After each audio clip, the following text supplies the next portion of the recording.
सो इस पार्ट की स्टार्टिंग में हम देखते हैं कि दामी रात में जब सैलून का काम करके बाहर आई तो शिनहुई और हान उसको एकदम से आकर सरप्राइज दे देते हैं, जिससे कि वो शॉक रह गई। फिर तीनों एक रेस्टोरेंट में गए जहां शिनहुई बहुत खुश थी काफी टाइम के बाद अपने फेवरेट नूडल्स खाकर, लेकिन स्पाइसी खाने की वजह से हान को दिक्कत हो रही थी।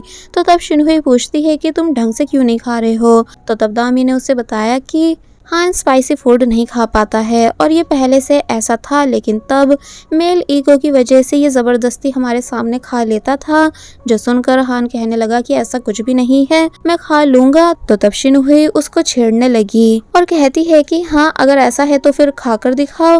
हान भी अपने ईगो के चक्कर में खा लेता है, पर उससे इतना स्पाइसी हैंडल नहीं हुआ और वो पानी के लिए चिल्लाने लगा। तो तब शिनहुई ये देखकर काफी ज्यादा हंसने लगी। तो वहीं हम देखते हैं कि किम के दिमाग में बस यही चल रहा था कि आखिर सीमू ऐसे कौन से इंसान के साथ रिलेशनशिप में है जिसके चक्कर में उसने मुझ जैसे हैंडसम को छोड़ दिया है। और फिर बस यही सोचते हुए वो वापस उस रेस्टोरेंट में चला गया और वहाँ उस वक्त सेजुन और जीसू दोनों थी। जीसू ने जब किम को देखा तो वो काफी ज्यादा खुश हो गई, क्योंकि वहाँ किसी को भी सच का पता नहीं है, यानी जीसू किम को पुराना दोस्त समझकर मिल रही होती है, जबकि वो भी इस बात से अनजान है कि यही सेजुन का फादर है। वह जीसू कहती है कि तुम बैठो, मैं कुछ खाने के लिए लाती हूँ। और फिर वो अंदर चली गई और किम वहाँ सेजुन के साथ बैठ गया और कहने लगा कि तुम बिल्कुल अपनी मॉम पर गई हो। फिर वो सेजुन को कुछ पैसे देता है चॉकलेट खरीदने के लिए, पर तभी सीमू वहाँ आ गई और किम को वहाँ देखकर वो उसके ऊपर काफी ज्यादा गुस्सा करने लगी और अपनी बेटी सेजुन से पैसे वापस लेकर किम को वापस दे देती है और उसको खींचते हुए बाहर ले आई, जहाँ उसने किम से कहा कि जब मैंने तुमसे मना करा है यहाँ आने से तो तुम यहाँ क्यों आए। किम कहने लगा कि तुम भला ऐसे रिएक्ट क्यों कर रही हो, यानी 7 साल पहले जो हुआ उसको भूल जाओ, और तुम ही ने तो मुझसे ब्रेकअप करा था और मुझे सुनाकर गई थी। तो तब सीमू ने कहा कि देखो मुझे तुमसे कोई बहस नहीं करनी है,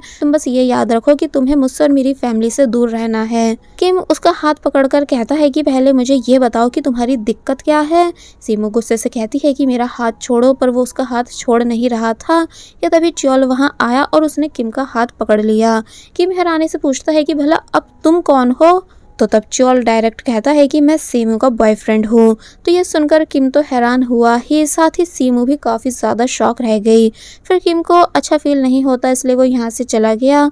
जिसके बाद अब हमें दिखाया गया कि सीमू पूछती है कि आखिर तुमने ऐसा क्यों करा। तो तब च्योल बोला कि मुझे पता है वो सेजुन का फादर है और तुम उससे दूर रहना चाहती हो, इसलिए तुम मेरा इस्तेमाल कर सकती हो उससे दूर रहने के लिए। तो ये सुनकर सीमू को समझ नहीं आता कि अब भला उसे इस बात पर कैसे रिएक्ट करना चाहिए, इसलिए वो तभी बिना कुछ कहे यहाँ से चली गई।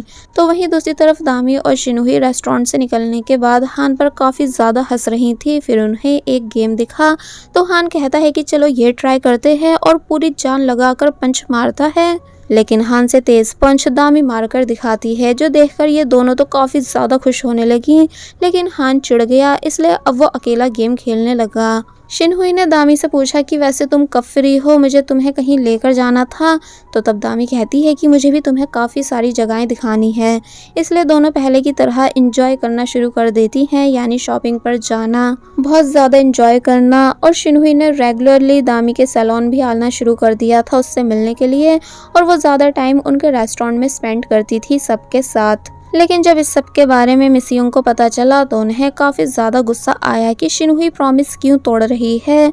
और फिर अब हम देखते हैं कि हान के फादर ऐसे ही वॉक के लिए बाहर आए थे और तभी उन्होंने 2 नर्स को हान की तारीफ़ करते हुए सुना, तो वो प्राउड फील करने लगे। पर फिर वो लड़कियां कहती हैं कि हान की लाइफ उसके फादर ने ख़राब कर रखी है, जो यहीं रहकर इतनी जिद करते रहते हैं, लेकिन हान उनको ऐसी हालत में कहीं छोड़ भी नहीं सकता। और हान की स्टेप मदर भी कितनी अजीब हैं। जो सब सुनकर मिस्टर कीह्योक को काफी गिल्ट होने लगा, पर जब वो वापस जाने की कोशिश कर रहे थे कि तभी वो नीचे गिर गए। फिर उन दोनों नर्स ने ही आकर मिस्टर कीह्योक को उठाया और एक दूसरे को देखने लगी कि मिस्टर कीह्योक ने सब सुन लिया होगा, इसलिए जब मिस्टर कीह्योक बोले कि मैं खुद चला जाऊंगा तो तब वो दोनों भी जल्दी से यहाँ से चली गई। तो वहीं शिनहुई जब घर पहुंची तो मिस योंग रोजेस को क्लीन कर रही थी। उन्होंने गुस्से में शिनहुई से पूछा कि तुम कहाँ थी। तो तब वो कहती है कि मैं किसी काम से गई थी, लेकिन मिस योंग और गुस्सा हो गई कि तुम झूठ बोल रही हो, यानी मार्केट की चीप रेस्टोरेंट में क्या काम हो सकता है तुम्हारा। तो ये सुनकर शिनहुई शॉक रह गई और समझ गई कि इन्हें सब पता चल चुका है। फिर मिस योंग कहती है कि मैंने कहा था ना अपने पुराने दोस्तों से रिश्ता तोड़ देना, तो तुम वहाँ क्यों गई। शिनहुई कहती है कि वो लोग मेरी लाइफ का इम्पोर्टेंट हिस्सा है और आपके इतने प्यार और केयर से मुझे अब सफोकेशन होने लगी है। मैं कभी आपकी रियल बेटी सूजी की तरह नहीं बन सकती। तो ये सुनते ही मिस युंग डायरेक्ट गुस्से में शिनहुई के फेस पर फ्लावर्स मार देती हैं और चिल्लाकर कहने लगी कि तुम्हारी हिम्मत हुई कैसे सूजी का नाम अपनी जबान पर लाने की, तुम खुद को समझ क्या रही हो। शिनहुई काफी ज्यादा हैरान हुई और फ्लावर्स के कांटे उसके फेस पर भी चुभ चुके थे, इसलिए वो बिना कुछ बोले यहाँ से चली गई। और उसके जाने के बाद मिस युंग को भी रिग्रेट होने लगा। तो वहीं शिनहुई बाहर बारिश में आकर यहाँ से आगे जाने लगती है। तो वहीं हम देखते हैं कि हियोन वापस दामी के रूम में आया था। तब उसने पूछा कि आज यहाँ कम लोग क्यों दिख रहे हैं। तो वो बताती है कि उसकी बॉस और सीनियर्स स्टाइलिश मिस कोरिया की इवेंट के काम से गई हैं, क्योंकि वो चाहती हैं कि इस बार मिस कोरिया उनके सैलून से ही कोई बने। तो तब हियोन कहता है कि तुम्हारी बॉस लड़की को बाहर क्यों ढूंढ रही है, तुम भी तो इतनी सुंदर हो। तो ये सुनकर दामी कहती है कि प्लीज ऐसे मजाक मत करा करो। फिर हियोन हंसने लगा और उसने दामी से कहा कि चलो कहीं चलते हैं बाहर डिनर पर वो मना कर देती है, क्योंकि उसको हान के फादर से मिलने हॉस्पिटल जाना था। हियोन कहता है कि मैं ड्रॉप कर दूंगा, वैसे भी बारिश हो रही है। तो तब दामी मान गई। और वहीं हॉस्पिटल में हान ने जब देखा कि कितनी तेज बारिश हो रही है, तो उसको दामी की फिक्र हुई कि दामी यहाँ आते हुए भीग नहीं जाए, इसलिए वो दामी के लिए अम्ब्रेला लेकर जा रहा था। लेकिन तभी उससे सामने से शिनहुई आती हुई दिखी, जो कि भीग रही थी।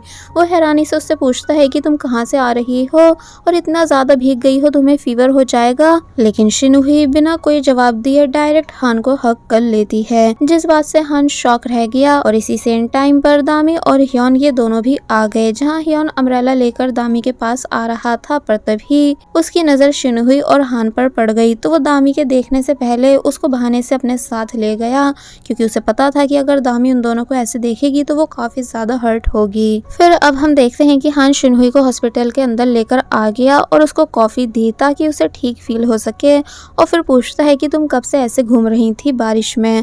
तो वो कहती है कि पता नहीं, मैं बस चलते चलते यहाँ आ गई।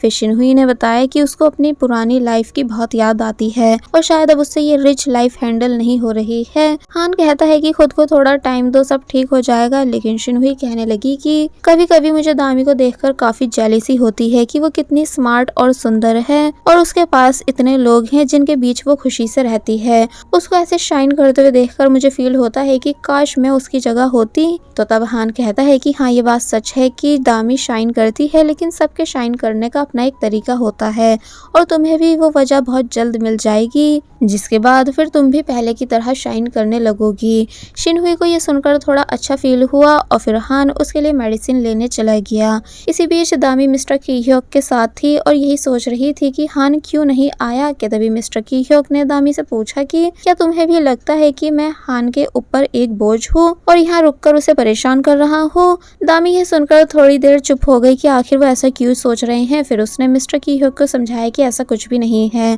बल्कि हान ने कभी ऐसा सोचा भी नहीं है। वो तो अच्छा फील करता है कि आप उसके पास रहते हो। लेकिन मिस्टर कीह्योक के दिमाग में अभी भी उन नर्स की बातें घूम रही थी जिन्होंने उन्हें बोझ कहा था। वेल कटिंग कराने के बाद दामी बाहर आ गई और उसने देखा कि हान बैठकर शिनहुई की चोट पर मेडिसिन लगा रहा है। तो तब इन दोनों को इतना क्लोज देखकर उसको अजीब फील होने लगा। लेकिन फिर उसने जैसे तैसे खुद को संभाला और वो भी अंदर आ गई और उसने शिनहुई से पूछा कि आखिर तुम्हें क्या हुआ है और तुम भीगी हुई क्यों हो। तो तब शिनहुई सच नहीं बताती, बस बोली कि मैं वॉक पर निकली थी पर भीग गई तो हान मुझे यहाँ ले आया। दामी बैठकर शिनहुई के बाल सुखाने लगी और फिर थोड़ी देर बाद शिनहुई यहाँ से चली गई। फिर हान ने दामी से कहा कि मैं तुम्हें बस तक छोड़ आता हूँ, लेकिन वो मना कर देती है कि मैं खुद चली जाऊंगी। और दामी ने जाते हुए बस इतना कहा कि टाइम मिले तो एक बार अपने फादर से मिल लेना, शायद वो किसी बात से परेशान है। तो तब हान कहता है ठीक है। फिर दामी आगे जाकर बस स्टॉप पर बैठ गई, लेकिन उसके दिमाग में बस शिनहुई और हान ये दोनों ही घूम रहे थे कि कैसे एक बार फिर दोनों एक दूसरे के क्लोज आने लगे हैं, इसलिए फिर से हान दामी से दूर हो जाएगा, जबकि वो हान को कितना ज्यादा पसंद करती है। तो वहीं दूसरी तरफ शिनहुई जब अपने घर पहुंची तो उसने अपनी मॉम को सॉरी कहा ऐसे अचानक जाने के लिए। फिर उनको रेस्ट करने के लिए कहकर वो अपने रूम में आ गई, जहां चेंज करके उसने एक ड्रॉर से वो शूज़ निकाले जो 7 साल पहले हान ने उसे गिफ्ट करे थे, और उन्हें पहनकर वो बस हान के बारे में सोचने लगी। यानी वो अब एक बार फिर खुश खुश रहने लगी है हान से दोस्ती करके। तो वहीं दामी घर में शावर लेने के बाद अपनी स्टडी टेबल पर बैठी और उसकी नज़र ड्रॉर में पड़े उस रोज पर गई जो उसने हान के लिए खरीदा था। फिर तभी दामी एक लेटर लिखने लग जाती है, जिसके बाद अब नेक्स्ट डे हम देखते हैं कि मिस्टर की-hyuk हॉस्पिटल में अपना सारा सामान पैक करने लगे, और जब हान ने आकर ये देखा तो वो उन्हें रोकने की बहुत कोशिश करता है कि आप कहीं नहीं जाओगे, लेकिन उन्होंने मना कर दिया था कि मैं अब और यहाँ नहीं रुकना चाहता हूँ, वरना यहाँ रहकर मैं और डिप्रेशन में चला जाऊंगा। फिर जब बहुत रोकने पर भी मिस्टर की-hyuk नहीं माने तो हान उन्हें हॉस्पिटल से घर लेकर जाने के लिए मजबूरन मान जाता है। तो वहीं हम देखते हैं कि किम बाहर कार साफ कर रहा था। फिर तभी शिनहुई आई और उसने आज हान के दिए हुए शूज पहन रखे थे। फिर उसने किम से दामी के सैलून चलने को कहा, तो तब रास्ते में किम एक बार फिर शिनहुई से बात करने की कोशिश करने लगा, और जब जैसी बोला कि वैसे क्या तुम्हें हमारे मैनेजर याद हैं, तो तब मैनेजर का नाम सुनते ही शिनहुई चौंक गई और एक बार फिर इंसिडेंट को याद करते हुए घबराने लगी। और बस फिर इसी सीन के साथ ये पार्ट यहीं पर एंड हो जाता है। There was a time when you had me fall